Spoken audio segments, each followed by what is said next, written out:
Então, nós temos aqui, dentre as coisas que a gente faz no Noir, é sempre ficar apontando aqui as personagens do nosso painel, que são personagens que não estão aqui por um acaso, elas também não foram escolhidas aleatoriamente, então cada uma dessas figuras tem aqui no nosso painel, foram escolhidas a dedo por mim e também colocadas numa certa ordem que pareça, para quem está assistindo, uma espécie de ordem de importância, mas de importância pessoal, tá? Não importância no contexto geral, mas assim, aquelas pessoas que mais significam para mim dentro do meu horizonte de influência, elas estão nesse espaço mais central aqui, né? Então, a gente vai indo mais para os cantos do painel e as pessoas não têm menos importância, mas elas têm um raio de influência menor para mim. Mas isso não significa que cada uma delas não tenha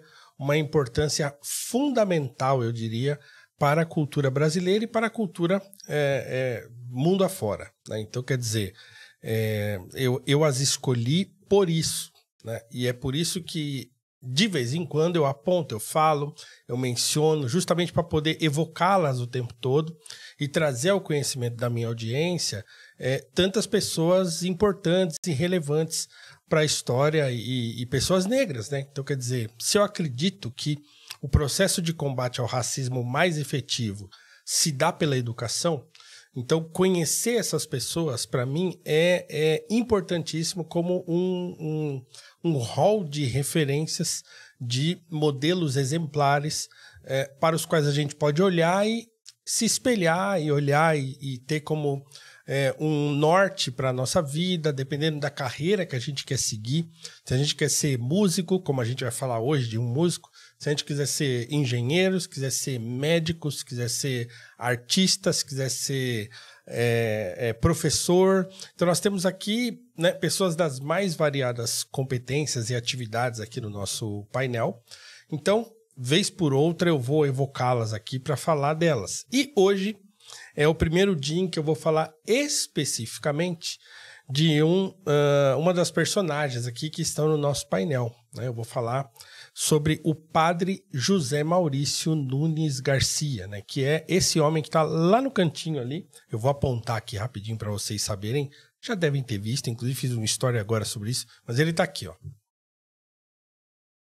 Esse é o padre José Maurício, né? O padre José Maurício, ele foi um compositor de música sacra do início do século XIX no Brasil, então finalzinho do século XVIII e início do século XIX, que fez um sucesso estrondoso aqui no Brasil e fez sucesso fora do Brasil e foi considerado por muitos, durante muito tempo, o maior compositor de música sacra das Américas, né, do seu tempo. Então ele era reconhecido fora do país também. E ele teve uma vida extraordinariamente rica em termos de produção, né? Mas também cheia de dificuldades, cheia de percalços, então, não só por sua origem, né? Mas também por tudo que ele precisou fazer para se tornar quem ele se tornou. Então, é sobre isso que eu quero falar, sobre a vida dele, sobre tudo que ele representa para a cultura, para a música brasileira e também, né, trazer a memória daqueles que me assistem e que você também ajude a divulgar isso, esse episódio e tal, para mostrar a importância dessas pessoas, né? Então nós tivemos no Brasil, no final do século XVIII, em pleno regime escravista brasileiro, não só um músico negro, mas vários músicos negros de importância no Brasil, como o Carlos Gomes também, mas o Carlos Gomes já na segunda metade do século XIX. Então, o padre José Maurício ainda está na primeira metade do século XIX.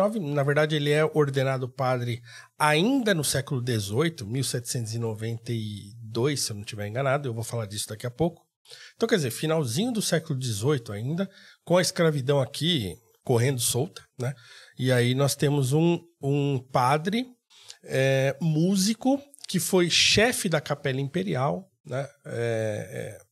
O músico responsável, né, pela música na Capela Imperial, e um compositor de mão grande. Tá? Então é dele que nós vamos falar, trazer a nosso conhecimento, a nossa memória, essa figura extraordinária que foi o padre José Maurício.